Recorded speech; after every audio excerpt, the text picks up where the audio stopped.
بسم الله الرحمن الرحيم. ولا نعت موجود ولا وقت معدود ولا أجل ممدود فطر الخلائق بقدرته ونشر الرياح برحمته والصلاة والسلام على الرسول المسدد المصطفى العنجد المحمود الأحمد سیدنا و مولانا و مولا الکونین جد الحسن والحسین وعانی بالقاسم محمد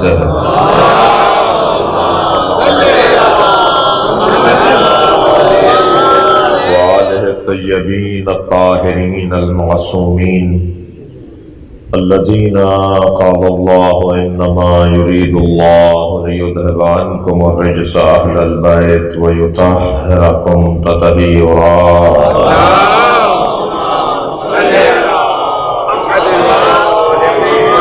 ولعنة الله على أعدائهم أجمعين من يوم عداوتهم إلى قيام يوم الدين. أما بعد، فقد قال الحكيم في قرآن الكريم: بسم الله الرحمن الرحيم. إن الله اصطفى آدم ونوحا وآل إبراهيم وآل عمران على العالمين. صلوات.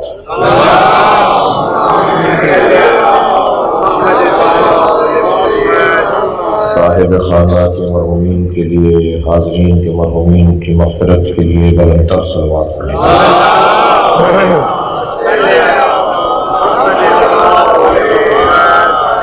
سورہ مبارکہ آل عمران کی آیہ کریمہ، اللہ اپنے اس کلام میں دو شخصیتوں اور دو خاندانوں کی فضیلت کو بیان کر رہا ہے.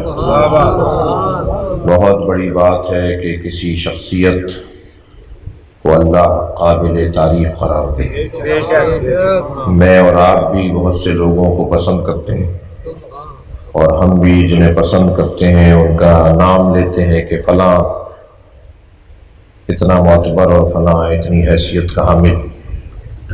میرا اور آپ کا کسی کی تعریف کرنا بہرحال بہت معیار نہیں ہے، لیکن اگر اللہ کسی کی تعریف کر رہا ہو، اللہ اگر کسی کا نام لے کر انہیں منتخب روزگار کہہ رہا ہو، تو یہ بہت بڑی فضیلت ہے. اللہ نے حضرت آدم کو منتخب روزگار قرار دیا ہے. اللہ کے نزدیک مقام آدم بہت بلند ہے. ہمارا عقیدہ ہے کہ ہم مولا علی کو نبی کے بعد تمام ہستیوں سے افضل مانتے ہیں، اور ہم نبی کے علاوہ تمام نبیوں سے مولا علی کو افضل مانتے ہیں. مجھ سے ایک جوان الجھنے لگا کہ یہ کیسے ممکن ہے کہ علی انبیاء سے افضل ہو جائیں. تو میں نے کہا مجھے بتاؤ کہ حضرت آدم فرشتوں سے افضل کس بنیاد پر ہوئے؟ اس نے کہا جی قرآن کی آیات ہیں، علم کی بنیاد پر ہوئے، کیونکہ حضرت آدم کے پاس علم اور علم کا استعمال بہتر تھا. علم تو دونوں کے پاس ایک جیسا تھا، ورنہ انصاف اور عدل کے خلاف ہوگا کہ جتنا علم آدم کو دیا اتنا علم فرشتوں کو نہیں دیا، اور امتحان دونوں سے لے لیا. تو ایک پیپر جب بنایا جا رہا ہے تو دونوں کو ایک جیسا پڑھایا ہوتا نا، تو ایک جیسا ہی پڑھایا تھا اللہ نے فرشتوں کو بھی اور حضرت آدم کو بھی. فرق اتنا ہے کہ فرشتے علم کا وہ استعمال نہیں کر پائے جو آدم کر پائے. تو جہاں علم میں قابلیت معیار ہے، وہاں علم کا استعمال اس سے بڑی قابلیت ہے. تشخیص، قوت تشخیص. دیکھیے تین چیزوں کو میں اپنے بچوں اور جوانوں کے لیے کہوں، تین چیزوں کو حاصل کرنا یہ بصیرت ہے، یہ انسان کی قیمت ہے، یہ انسان کی اعلیٰ فہمی کی دلیل ہے، یہ انسان کے بڑے انسان ہونے کی دلیل. ایک قوت احساس، ایک قدرت تشخیص، اور ایک جرأت اظہار. صلوات پڑھ لیں ذرا محمد و آل محمد. ایک اور بہتر صلوات نبی کی ذات پہ.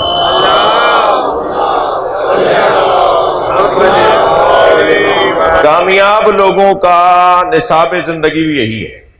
بڑے لوگ جو تاریخ میں گزرے ہیں نا، آپ ان کی شخصیات کی پہلے فہرست بنائیے اور پھر شخصیات کی فہرست بنانے کے بعد ان میں مشترکہ چیز نکالیے.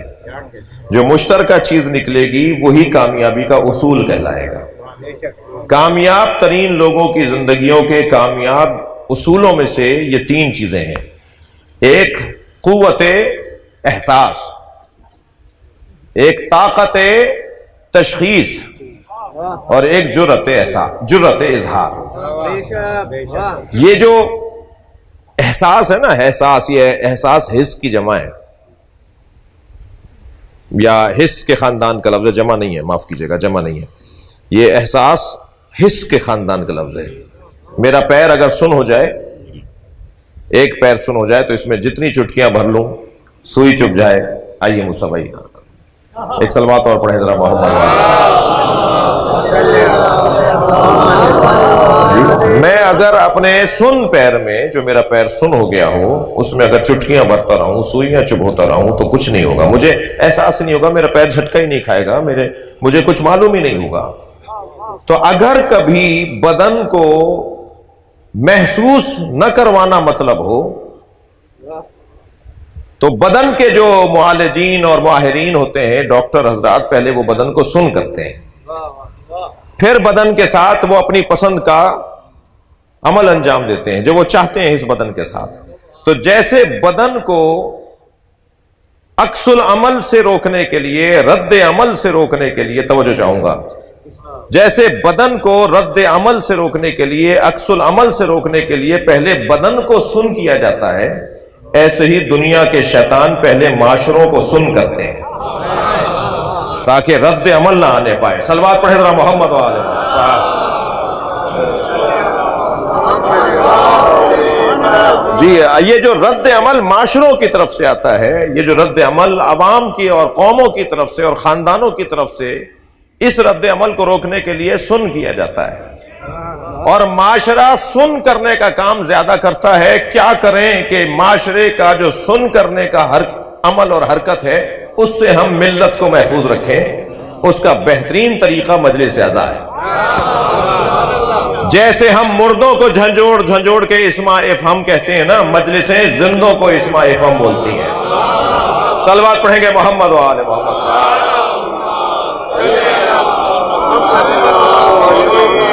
یہ جو قوت احساس ہے، اسے یہ حس کو دوبارہ سے زندہ رکھنا، انسان کی توجہ، انسان کا شعور، انسان کی، جس کو بیداری کہا جاتا ہے. بدن سو بھی رہا ہو تو وہ سن نہ ہونے کی وجہ سے بدن بیدار ہوتا ہے. لہذا سوئے ہوئے انسان کو اگر کوئی جانور کاٹ لے تو اٹھ کے بیٹھ جائے گا. ایسا ہی ہے نا، کیونکہ وہ، اس کی آنکھیں سو رہی ہیں، اس کا دماغ سو رہا ہے، لیکن اس کا بدن نہیں سو رہا.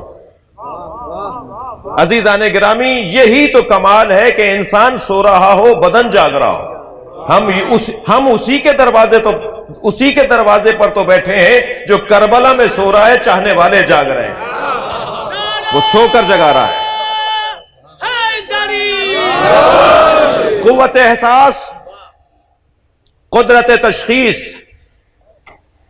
تشخیص مرض. عزیزان گرامی، یہ بہت بڑا ہنر ہے، بہت بڑا ہنر ہے تشخیص مرض. آج کا جدید نظام طب یہ کہتا ہے کہ ہم نے ترقی کر کے 2 شعبوں کو تقسیم کر دیا، تشخیص مرض کا شعبہ اور علاج مرض کا شعبہ. ماضی کا معالج، ماضی کا طبیب، ماضی کا ڈاکٹر تشخیص بھی خود دیتا تھا، علاج بھی خود کرتا تھا. لہذا ان کا کہنا یہ ہے، آج کے جدید طب والوں کا کہنا یہ ہے کہ اسی لیے کیس بگڑتے تھے اور علاج مکمل نہیں ہوتا تھا اور لوگ مر جاتے تھے، چھوٹی چھوٹی بیماریوں میں لوگ مر جاتے تھے. آج جدید طب کا یہ تقاضا ہے کہ وہ پہلے تشخیص مرض کا کام کرے اور پھر علاج مرض کا کام کرے. تو ایک ڈاکٹر ہے جو تشخیص کا کام کرتا ہے، وہ آپ سے رپورٹیں مانگتا ہے، وہ آپ سے ٹیسٹ لکھ کر دیتا ہے، وہ کہتا ہے اس کا ٹیسٹ کرواؤ گے، یہ 4 ٹیسٹ میں لکھ کے دے رہا ہوں، بدن میں کیا کیا چیزیں زیادہ ہیں اور کیا کیا چیزیں کم ہیں، میں یہ کم اور زیادتی کو ذرا سمجھ لوں، اس کے بعد پھر میں تمہیں کسی ڈاکٹر کے پاس بھیجوں گا. لہٰذا تشخیص مرض کا ڈاکٹر پھر ہمیں حوالہ کرتا ہے کہ تم اب علاج مرض کے ڈاکٹر کے پاس چلے جاؤ.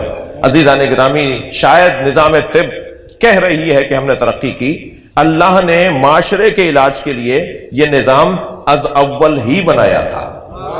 اللہ نے یہ نظام جو آج جدید نظام طب والے کہہ رہے ہیں، اللہ نے معاشرے کے علاج کے لیے یہی نظام پہلے سے ہی بنایا ہوا ہے۔ امام حسن نے صلح کر کے تشخیص مرض کا کام کیا ہے، اور امام حسین نے کربلا بسا کر علاج مرض کا کام کیا ہے۔ صلوات پڑھیں گے محمد و آل محمد کا۔ جی ایک اور بہتر اور بلند صلوات نبی کی ذات پر۔ اللہ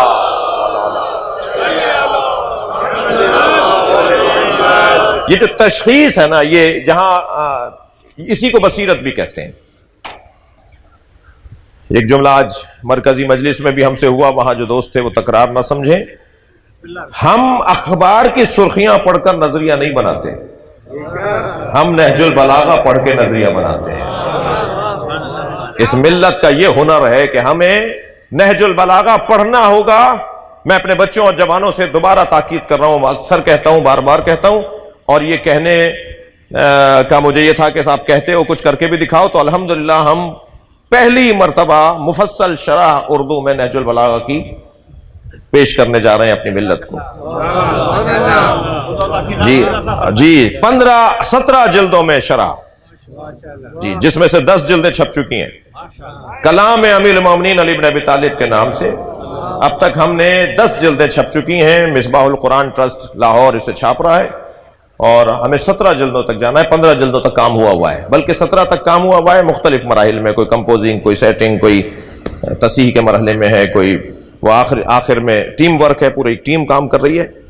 تو کل کو مجھ سے کوئی کہہ سکتا تھا کہ آپ یہ باتیں تو کرتے ہیں، آج تک ہمارے مولویوں نے، ہمارے علماء نے نہج البلاغہ کی کوئی آسان شرح، کوئی سلیس شرح جو بچہ بھی پڑھ لے، ڈاکٹر بھی پڑھ لے، انجینئر بھی پڑھ لے، ہمارے گھروں میں وہ شرح موجود ہو۔ اگر ہم جاننا چاہتے ہیں کہ مولا علی نے مثلا عثمان ابن حنیف کو جو خط لکھا تھا، بصرے کے اپنے گورنر کو، مولا کے اپنے گورنر تھے، انہیں خط جب لکھا تھا تو مولا نے اس خط میں جو 1 صفحے کا خط ہے اس کی شرح کیا ہے، ان الفاظ پہ ہم غور کرنا چاہتے ہیں، اس خط کے سیاق اور سباق کو سمجھنا چاہتے ہیں۔ یا مولا نے جب شخصیات کو معزول کرنے کے خط لکھے تو اس خط کے اندر جو الفاظ ہیں ان کا کیا مطلب ہے، خطبوں کا کیا مطلب ہے، الفاظ کا کیا مطلب ہے۔ تو الحمدللہ فارسی اور عربی میں تو 20 جلدوں میں نہج البلاغہ کی شرحیں ہیں، لیکن اردو میں یہ پہلی مرتبہ 17 جلدوں میں۔ اب تک 6 جلدوں سے زیادہ کام نہیں تھا اردو میں، یہ پہلا کام ہوگا۔ صلوات پڑھنے ذرا محمد وآلہ۔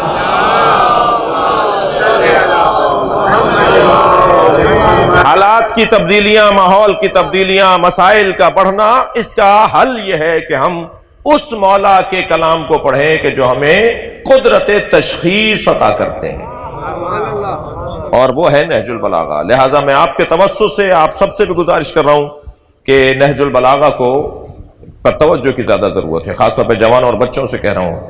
نیو رضویہ کے ذمہ دار تشریف فرما ہیں، یہاں کے بزرگ تشریف فرما ہیں، کوئی اہتمام کریں نہج البلاغہ اکیڈمی بنانے کی، اور آپ کے ماشاءاللہ اس علاقے کے اندر علماء کرام کی تعداد بھی کم نہیں ہے جی، اور کوئی آپ کو ٹائم دے گا تو ظاہر ہے اس کے گھر کا چولہا کیسے جلے گا، تو کوئی ہدیہ بھی دے دیجیے گا۔ آپ طے کر لیں کہ پہلے خطبے کے 18 باب ہیں، سب سے طویل خطبہ مولا کا پہلا خطبہ ہے، اور میں نصیحت کروں گا بچوں سے کہ نہج البلاغہ کے پہلے خطبے سے کبھی نہیں پڑھنا، نہج البلاغہ کو آخر سے پڑھنا، اول سے آخر نہیں پڑھنا، آخر سے اول پڑھنا۔ جیسے پہلے 30واں سپارہ پڑھتے ہیں پھر پہلا سپارہ پڑھتے ہیں۔ کیوں؟ اس لیے کہ جب 30واں سپارہ ہم پڑھ لیں گے تو ہمیں قرآن کی آیات سے آشنائی ہو جاتی ہے، پھر ہمیں پہلا سپارہ زیادہ اچھا پڑھا جاتا ہے۔ مولا کا پہلا خطبہ ہی سب سے مشکل خطبہ ہے، تو کہیں ایسا نہ ہو کہ پہلا خطبہ کر کے ایسا بند کیا جائے کہ پھر نہج البلاغہ کو قریب ہی نہ آئے۔ سید رضی نے تو اپنے ذوق کے مطابق اسے پہلے نمبر پہ رکھ دیا۔ صلوات پڑھنے ذرا محمد وآلہ محمد۔ اس سے بلند صلوات نبی کی ذات پہ ہدیہ کریں۔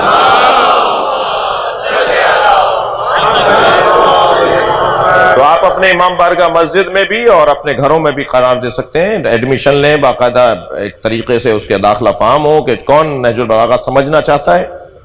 25 سے 30 لوگوں کی کلاس بہت اچھی کلاس ہوتی ہے، اور پھر علماء کرام سے کہیں کہ بھئی آپ فلاں دن آپ کا یہ اتنا چیپٹر ہے، آپ یہاں سے یہاں کی شرح کریں گے، آپ یہاں سے یہاں کی شرح کریں گے، اور ہم نے شرح تو اب اردو میں لکھی دی ہے، یہ 10 جلدیں جو ہے وہ ان کو دیکھیں، اور نہج البلاغہ پڑھنے والا قدرت تشخیص کا حامل ہو جاتا ہے۔ نہج البلاغہ، میری تو خواہش ہے، اور بزرگوں سے ایک اور اپنی آرزو بتا دوں، ایران عراق میں وہ شاعر بڑا شاعر شمار ہی نہیں ہوتا جس نے نہج البلاغہ کو منظوم نہ کیا ہو، جیسے ہمارے ہاں وہ شاعر بڑا شاعر شمار نہیں ہوتا جس نے مرثیہ نہ لکھا ہو، ایسا ہی ہے، مرثیہ لکھنے والا ہمارے ہاں بڑا شاعر ہوتا ہے۔ ایران عراق کے جو شاعر ہیں، عربی اور فارسی کے جو شاعر ہیں، جب تک نہج البلاغہ کو منظوم نہ کر لیں، مولا کے کلام کو جب تک نظم میں نہ ڈھال دیں، اس وقت تک وہ شاعروں کی گنتی میں، بڑے شاعروں کی گنتی میں نہیں آتے۔ میری یہ بھی آرزو ہے، شہید سبط جعفر نے کام شروع کروا دیا تھا، کچھ کلام لکھا بھی گیا، کچھ اور شاعروں نے، جناب محشر لکھنوی صاحب نے کوئی شاید 10 خطبوں کا منظوم ترجمہ کیا، اور اکبر آبادی صاحب تھے راولپنڈی میں، صبا اکبر آبادی، وہ ان بزرگ نے جو ہے وہ تقریباً آدھی نہج البلاغہ منظوم کر دی تھی، پھر ان کی رحلت ہو گئی۔ تو یہ بھی آپ کام دیں شاعروں کو کہ ہمارے ہاں ہر ہفتے فلاں محفل ہوگی، نہج البلاغہ کو منظوم کر کے لاؤ، اور ہر خط کو ایک شاعر ایک خط کو پڑھے، دوسرا شاعر دوسرے خط کو پڑھے۔ آپ دیکھیے گا میری قوم کا معیار کہاں پہنچے گا۔ ہمارے پاس جتنا سرمایہ اور جتنی دولت ہے دوسرے سوچ نہیں سکتے، لہذا صلوات ایک پڑھ لیں پھر میں آگے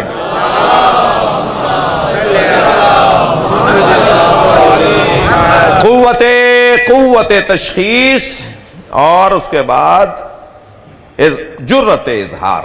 جب یہ 2 کام پہلے ہو جائے نا، قدرت احساس، قوت تشخیص، تو پھر نتیجہ نکلتا ہے جرت اظہار کا، جس پر سارے مسئلے روشن ہو، پھر وہ ڈرتا اور دبتا نہیں ہے، پھر اس میں جرت ہوتی ہے بات کرنے کی۔ صلوات اور نبی کی ذات پڑھ دیا۔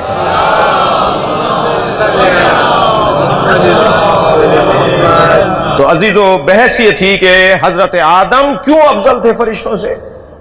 حضرت آدم علم کی استعمال فرشتوں سے زیادہ بہتر جانتے تھے، جو اپنے علم کا استعمال کسی اور سے، علم ان کا بھی وہی تھا، ان کا بھی وہی تھا، لیکن ان کے ہاں استعمال زیادہ بہتر تھا، لہذا اللہ نے فوراً کہا فرشتوں سے کہ آدم کو سجدہ کرو۔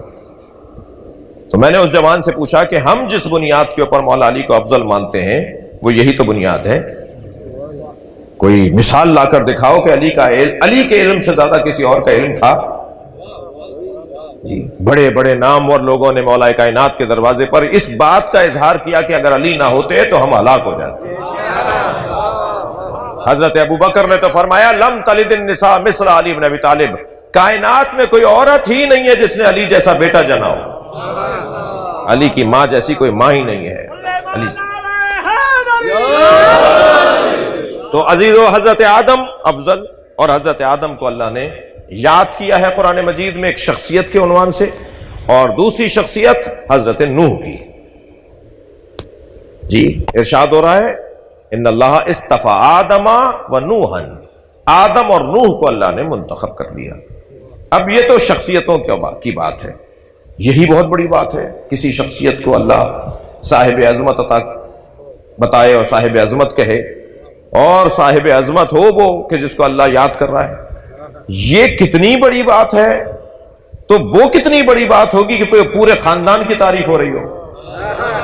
ان اللہ اصطفیٰ آدم و نوحا و آل ابراہیم و آل عمران، بھائی پوری ابراہیم کی اولاد میرے لیے قابل قدر ہے، اور پورے عمران کی اولاد، نسل عمران، حضرت ابراہیم کی اولاد میں بھی ابو طالب آتے ہیں، اور ابو طالب کی اولاد میں امام مہدی تک نسل آتی ہے۔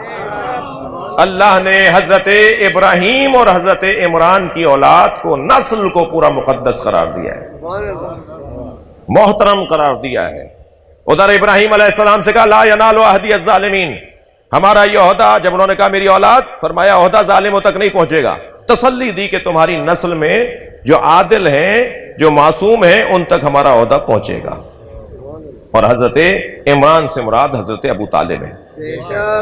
اللہ اولاد ابو طالب کو صاحب عظمت قرار دے رہا ہے۔ ابو طالب تو کنیت ہے، نام تو ان کا عمران ہے۔ اور اس آیہ کریمہ کی تفسیر میں ائمہ اہل بیت سے ہمارے پاس فرامین موجود ہیں کہ آل عمران سے مراد حضرت ابو طالب کی اولاد۔ کون ہے آل عمران؟ کون ہے اولاد ابو طالب؟ مولا علی سے لے کر امام مہدی تک منتخب روزگار، یہ سب حضرت ابو طالب کی اولاد۔ مجھے کہنے دیجئے کہ جس کے 12 بیٹے امام ہو، تم اس کا کلمہ ڈھونڈتے ہو؟ اللہ اکبر! تم جس کا کلمہ ڈھونڈتے ہو، کلمہ اسے ڈھونڈتا ہے۔ جب تک ابو طالب حمایت نہیں کریں گے، نبی اعلان نبوت نہیں کریں گے۔ میں کہتا ہوں ایمان ابو طالب پر بات کرنا توہین ابو طالب ہے۔ ہمیں ابو طالب کی شان بیان کرنی چاہیے، اس منبر سے شان ابو طالب بیان ہونی چاہیے۔ ایمان ابو طالب پر مجھے کوئی دلیل نہیں دینی۔ 2 مثالیں شان ابو طالب کی سن لیجئے، میں آپ کو ایک منزل تک لے جاؤں۔ صلوات پڑھ لیں محمد والے۔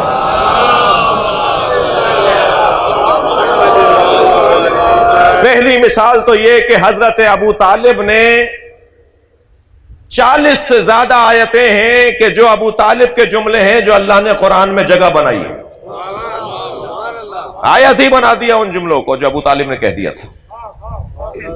اور میں اپنے پھر دوبارہ بچوں سے ایک جملہ کہوں، کم سن ساتھیوں سے، کہ اتنا حضرت ابو طالب کے فضائل پڑھنے اور پڑھوانے کا اہتمام کرو کہ یہ بحث ہی ختم ہو جائے کہ ایمان تھا یا نہیں تھا۔ اتنا بیان ہونا چاہیے، شدت سے بیان ہونا چاہیے۔ 40 سے زیادہ آیتیں ہیں کہ جو حضرت ابو طالب نے کہہ دیا، بعد میں وہ قرآن کا حصہ ہو گیا۔ موٹی مثال دے دوں، الحمدللہ رب العالمین، یہ جملہ ابو طالب کا تھا جو اللہ کو اتنا اچھا لگا کہ پہلی آیت ہی وہ رکھ دی کہ جو ابو طالب نے بولی تھی۔ اور دوسری مثال یہ کہ قرآن مجید میں 24 نبیوں کا ذکر ہے، نام 24 نبیوں کا اللہ نے قرآن میں نازل کیا ہے، ذکر تو 24 سے زیادہ ہے۔ 24,000 نبیوں میں صرف 24 نبیوں کا نام آیا ہے، باقی نبیوں کے نام نبی مکرم نے بتائے ہیں، ائمہ اہل بیت نے بتائے ہیں۔ اور نبی مکرم نے بتائے ہیں تو صحابہ کرام سے ہوتے ہوئے روایتیں پہنچی ہیں، ائمہ نے بتائے ان کے اصحاب سے ہوتی ہوئی ہم تک روایات پہنچی ہیں۔ تو 24 جن نبیوں کے نام قرآن میں آئے ہیں نا، جن نبیوں کے نام قرآن میں آئے ہیں وہ وہی نبی ہیں کہ جن کے نام قرآن نازل ہونے سے پہلے حضرت ابو طالب نے نظم کر دیے تھے۔ اللہ اکبر! بات آگے بڑھے گی۔ آل عمران یعنی آل ابو طالب کو اللہ نے منتخب قرار دیا۔ منتخب روزگار اولاد حضرت ابو طالب میں پہلا نام مولا علی کا ہے، یقیناً دوسرا نام مولا حسن کا ہے، تیسرا نام مولا حسین کا ہے، اور ان ناموں میں ایک نام زینب کبریٰ کا ہے۔ وہ جو میں نے ابتدا میں آپ سے 3 باتیں کی نا، قوت احساس، جی، قدرت تشخیص اور جرأت اظہار، ان تینوں کمالات پر اکیلی جناب زینب کبریٰ کس شان سے پوری اتر رہی ہیں کہ آج اتنی مدت گزرنے کے بعد حسین کی داستان بغیر زینب کے مکمل نہیں سمجھی جاتی۔ حدیث عشق دو بابست کربلا و دمشق، یکے حسین رقم کرد دیگرے زینب۔ ایک کربلا میں داستان لکھی گئی ہے اور ایک دمشق میں لکھی گئی ہے۔ کیا مقام ہے اس بی بی کا جو معصوم کی شریکہ ایک کار قرار پائے، شریکۃ الحسین زینب۔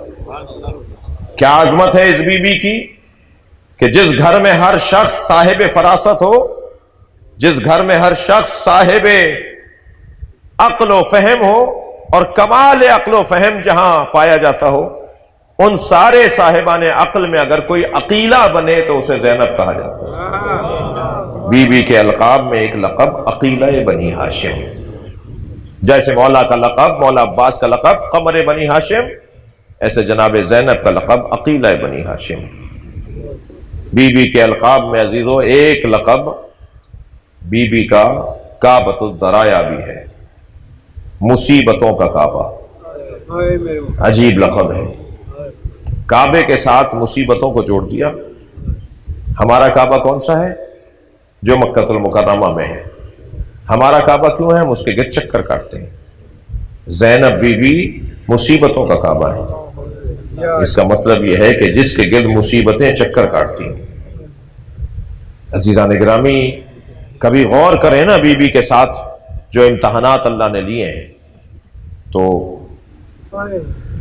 بی بی کا اپنے امتحانات میں پورا اترنا خود ان کی عصمت پہ دلیل ہے۔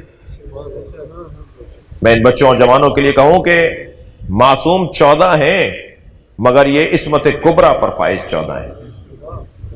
اگر کوئی کہتا ہے نا 14 معصومین کے علاوہ کوئی معصوم نہیں، تو نبیوں کو کیا کہیں گے آپ؟ سارے نبی معصوم ہیں؟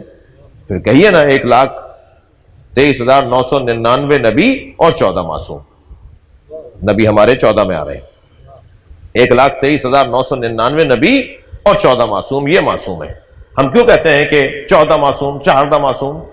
ہم ائمہ اہل بیت اور خاص طور پر 14 معصومین کی عصمت میں شدت کے قائل ہیں، جس کو آج آپ ٹیکنیکی زبان میں اور علمی زبان میں اگر کہیں گے تو آپ کہیں گے عصمت کبریٰ۔ ان 14 کے علاوہ جتنے معصومین ہیں وہ سب شدت عصمت میں ان سے کم ہیں، اور پھر جب اور بھی معصوم ہیں اور 14 کے علاوہ اور بھی معصوم ہیں تو شدت کو کم کرتے کرتے یقیناً جناب زہرا والی شدت جناب زینب میں نہیں ہے، یقیناً جناب حسین مولا حسین والی شدت عصمت جناب عباس میں نہیں ہے، مگر یہ جو شدت میں کمی ہے، عصمت کی شدت میں کمی ہے، اس سے کوئی عصمت سے خارج ہونے والی بات تو نہیں مانی جا سکتی۔ مولا عباس عصمت صغریٰ پر فائز، جناب زینب عصمت صغریٰ پر فائز، اور ائمہ اہل بیت اور 14 معصومین عصمت کبریٰ پر فائز۔ کیا فرق ہے بھائی عصمت کبریٰ اور عصمت صغریٰ میں؟ عصمت کبریٰ اور عصمت صغریٰ میں فرق یہ ہے کہ جو دلیل عصمت کبریٰ بن جائے وہی عصمت صغریٰ پر فائز۔ یعنی جناب زہرا کی عصمت سمجھنی ہے تو زینب کبریٰ کا کردار دیکھنا ہوگا، مولا حسین کی عصمت دیکھنی ہے تو مولا عباس کی عصمت کو اور کردار کو دیکھنا ہوگا۔ یہ ایک موٹا سا ایک فرق بیان کرتے ہیں علم۔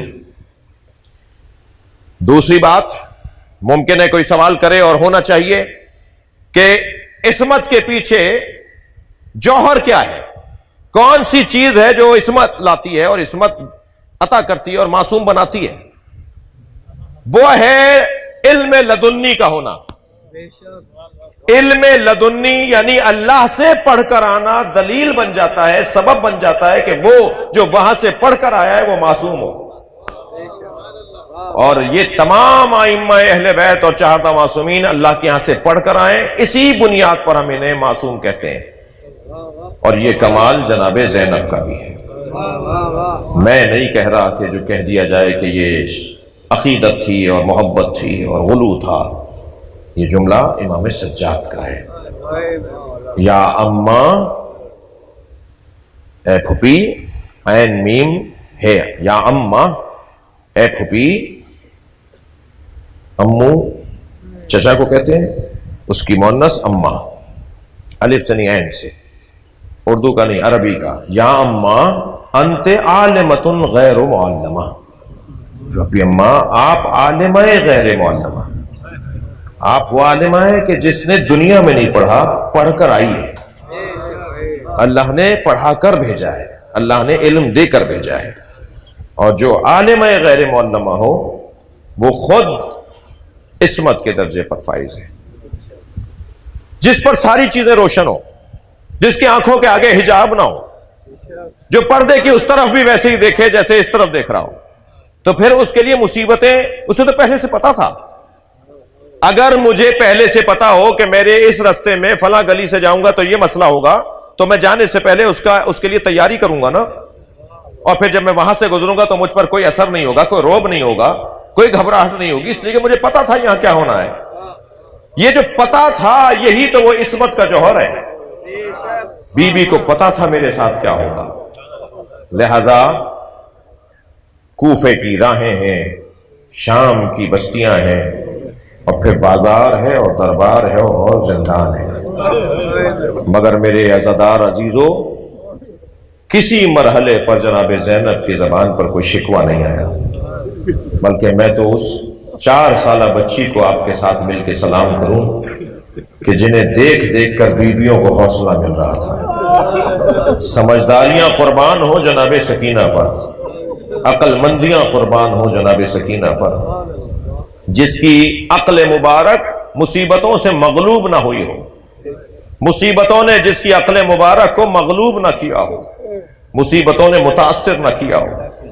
کیا مقام تھا اس 4 سالہ بچی کا کہ جب گھوڑا ذوالجناح خبر شہادت پہنچانے آیا تو بی بی نے آہٹ محسوس کی کہ بابا کا گھوڑا آیا ہے۔ تو خیمے کے دروازے پر جب پہنچی تو کیا دیکھا، زین ڈھلکی ہوئی ہے، لگام زمین پر خط بنا رہی ہے، رکابیں کٹی ہوئی ہیں، گھوڑے کو کچھ تیر لگے ہوئے ہیں، اکیلا آیا ہے، سوار کو نہیں لے کر آیا۔ تو ایک مرتبہ بڑے وقار کے ساتھ قدم اٹھائے، انتہائی طمانینت اور اطمینان کے ساتھ قدم اٹھائے اور آگے بڑھ کر گھوڑے کے قریب جب پہنچیں، آگے بڑھی اور گھوڑے کے قریب پہنچیں تو گھوڑے نے بھی اپنی گردن جھکا دی۔ تو کیا سوال کیا گھوڑے کے سر پہ ہاتھ رکھ کر، یا جواد و ابی، اے میرے بابا کے باوفا گھوڑے، یا جواد و ابی حل سقیا ام قتل عطشانا، بس مجھے اتنا بتا دے کہ میرے بابا کو پانی پلا کر مارا یا میرے بابا کو پیاسا مار دیا۔ اجرکم اللہ، اجرکم اللہ۔ جناب سکینہ نے کبھی کسی رستے میں کسی مصیبت پر کوئی شکوہ زبان پہ جاری نہیں کیا، ہمیشہ اطمینان کا اظہار، ہمیشہ شکر پروردگار۔ بہت کہا تو یہ کہا، پھوپھی اماں میرے بابا بھی آئے تھے، مجھے کہہ رہے تھے تمہیں لینے آیا ہوں۔ کبھی زندان کے اس کونے میں جاتی تھی، کبھی زندان کے اس کونے میں جاتی تھی، وہاں جا کے کہتی تھی بابا کہاں چلے گئے، پھر لوٹ کر آتی تھی بابا آپ تو ابھی یہاں کھڑے تھے، پھر پھوپھی کے پاس جا کے کہتی تھی پھوپھی اماں بابا کہہ رہے تھے میں تمہیں لینے آیا ہوں، میں تو بابا کے ساتھ جا رہی ہوں، مجھے تو بابا لینے آئے ہوئے ہیں۔ اور اتنا بابا بابا کہہ کر گریہ کیا کہ یزید کے آرام میں خلل پڑا اور اس نے سر حسین بھیج دیا کہ حسین کا سر بھیج دو، شاید اس کی بچی کو کچھ سکون مل جائے۔ عزاداروں بڑا سخت جملہ ہے جو ابھی بیان کرنے جا رہا ہوں۔ جب تشت لا کے رکھا گیا اور تشت سے رومال ہٹایا گیا تو جناب سکینہ کچھ فاصلے پہ کھڑی تھی، امام سجاد سے پوچھنے لگی بابا بھیا یہ سر کس کا ہے، یہ سر کس کا ہے بھیا، یہ سر کس کا ہے؟ تو امام سجاد نے فرمایا بابا حسین کا سر ہے۔ تو سنیں گے عزاداروں، 3 مرتبہ زمین پر گری ہیں، پھر اٹھی ہیں کہ کتنی جلدی بابا کے سر تک پہنچے اور بڑھ کر اپنی ہاتھوں سے اپنی آغوش میں سر لے لیا اور فرمانے لگی بابا یہ آپ کے رخساروں پر کس کا خون ہے، بابا یہ آپ کی رگیں کس نے کاٹی ہیں، بابا یہ آپ کو کس نے مار دیا؟ پھر کہا بابا مجھ سے بھی تو پوچھئے، میرے گوشوارے چھین لیے، مجھے تماچا مارتے ہیں۔ یہ کہہ کر بابا بابا بولو، بابا بات کرو، یہ کہہ کر سکینہ نے بابا کے منہ پہ منہ رکھ دیا، لبوں پر لب رکھ کر بوسے دیے اور کچھ دیر کے بعد بچی کا رونا بند ہو گیا کہ ایک مرتبہ امام سجاد کی آواز آئی انا للہ اجرکم اللہ، اجرکم اللہ۔ آپ کی آوازیں بلند ہیں، آج چہلم کا دن ہے، آپ نے چہلم کا دن گزارا ہے، دن رونے کا ہے۔ مجلس میں خواتین بھی بیٹھی ہوں گی، میں ان بیویوں سے بھی کہوں گا کہ جب گریے کی آوازیں بلند ہوں تو سوچئے گا کہ کہیں ہمارے قریب سے جناب زینب کی آواز نہ آئے، بلائیے بیوی کو اپنے گھر کی مجلس میں۔ بیوی یہ چہلم کا دن وہ دن ہے کہ جس دن جناب زینب دل بھر کے روئی ہیں۔ کبھی جناب زینب کو رونے نہیں دیا جاتا تھا اور جناب زینب کبھی اپنے بھائی پر نہیں رو سکی، اور پھر فرمایا زین العابدین مجھے رہائی نہیں چاہیے، میرے 3 مطالبے ہیں۔ میرا پہلا مطالبہ یہ ہے مجھے ایک گھر چاہیے جہاں میں اپنے بھائی کا ماتم کر سکوں۔ لہٰذا عزیزوں میں بھی اپنے آپ سے اور آپ سے گزارش کروں گا کہ ایک مجلس صحیح اپنے گھر میں ضرور کیا کریں، اس لیے کہ گھر میں مجلس کرنا یہ زینب کی آرزو ہے۔ 2 لوگوں کو لے کے بیٹھ جائیے، مرثیہ پڑھ لیجئے، ایک نوحہ پڑھ کر مجلس مکمل کر لیجئے، مگر اپنے گھر میں ضرور مجلس ہو، فرش عزا ضرور بچھایا جائے۔ میری بیوی نے فرمایا مجھے گھر چاہیے جہاں میں اپنے بھائی کا ماتم کروں، اور دوسرا میرا مطالبہ یہ ہے کہ ہمارے تبرکات واپس کیے جائیں، ہمارے تبرکات واپس کیے جائیں۔ تبرکات کا مطلب یہ کہ چادریں واپس کی جائیں، زیورات واپس کیے جائیں، جو ہماری چیزیں چھینی گئی ہیں وہ لوٹائی جائیں۔ سکینہ کے گوشوارے واپس کرو، سکینہ کی چادر واپس کرو، زینب کا مکھنا واپس کرو، اور عزاداروں فرمایا ہمارے شہیدوں کے سر چاہیے۔ اور تیسرا مطالبہ یہ ہے کہ ہمیں مدینے پہنچانے کے لیے کسی بہاری کو اور کسی قافلہ سالار کو ہمارے ہمراہ کیا جائے جو ہمیں مدینے تک پہنچا کر آئے۔ یزید نے کہا میں آپ کے 2 مطالبے مانتا ہوں، ایک مطالبہ میں نہیں مان سکتا، آپ کے ساتھ بشیر ابن جزلم کو کریں گے جو قافلوں کو پہنچاتا ہے، رستوں سے آشنا ہے، وہ آپ کو مدینہ پہنچا کے آئے گا، اس کا باپ بھی آپ کا شیعہ تھا، یہ بھی آپ سے محبت کرتا ہے، اور پہلا مطالبہ بھی مانتا ہوں، ایک گھر دیتا ہوں جہاں آپ ماتم کریں، عزاداری کریں، اور زینب اپنے بھائی کو اگر یاد کرنا چاہتی ہیں تو اس گھر میں رہیں، مگر دوسرا مطالبہ میں کیسے پورا کروں؟ کوئی تبرک لوٹ کر کہیں چلا گیا، کوئی لوٹ کر کہیں لے گیا، میں ان تبرکات کی قیمت دینے کو تیار ہوں۔ امام بیٹھے ہوئے تھے، کھڑے ہو گئے، امام نے فرمایا تیرے پاس وہ پیسہ کہاں ہے جو میری بیوی میری پھوپھی زینب کی چادر کے بدلے میں دے سکے؟ تیرے پاس وہ پیسہ کہاں ہے جو اس کرتے کی قیمت ادا کرے جو میرے بابا حسین نے پہنا ہوا تھا؟ اجرکم اللہ، اجرکم اللہ۔ ہاں عزاداروں، گھر ملا، بیوی نے عزاداری کی، سروں پر سر آئے، تبرکات آئے، تبرکات میں ایک گٹھری لا کے رکھی گئی، جب گٹھری کھولی گئی تو اس میں چادریں تھیں، ایک چادر کو دیکھ کر جناب زینب نے فرمایا بھابی ام فروا تمہاری چادر آ گئی، دوسری چادر کو دیکھ کر آواز دی بہن ام کلثوم تمہاری چادر آ گئی، ایک چادر کو اٹھا کر کہا اے بھابی ام رباب تمہاری چادر بھی آ گئی۔ عزاداروں، بڑا سخت منظر تھا کہ جب ایک ننھی سی چادر پر نگاہ گئی، جناب زینب نے وہ چادر اٹھائی اور سکینہ کی قبر پر پھیلا دی، سکینہ اٹھو تمہاری چادر بھی آ گئی، ہم مدینے واپس جا رہے ہیں، قافلہ رہا ہو گیا، تمہیں وطن بہت یاد آتا تھا، اللہ لعنت اللہ علی قوم الظالمین۔ یا اللہ ان آوازوں پر رحمت نازل فرما، رونے والوں کی توفیقات میں اضافہ فرما، ہماری عاقبت کا خیر فرما، امور مسلمین کی اصلاح فرما، امام زمانہ کے ظہور میں تعجیل فرما، صاحب خانہ کے مرحومین کی مغفرت، حاضرین کے مرحومین کی مغفرت، رحم اللہ من قرأ الفاتحہ۔ بسم اللہ الرحمن الرحیم، الحمد للہ رب العالمین الرحمن الرحیم مالک یوم الدین، ایاک نعبد و ایاک نستعین، اہدنا الصراط المستقیم صراط الذین انعمت علیہم غیر المغضوب علیہم ولا الضالین۔ بسم اللہ الرحمن الرحیم، قل هو اللہ احد اللہ الصمد لم یلد ولم یولد، اللہم صل علی محمد وعلی محمد۔ یا حسین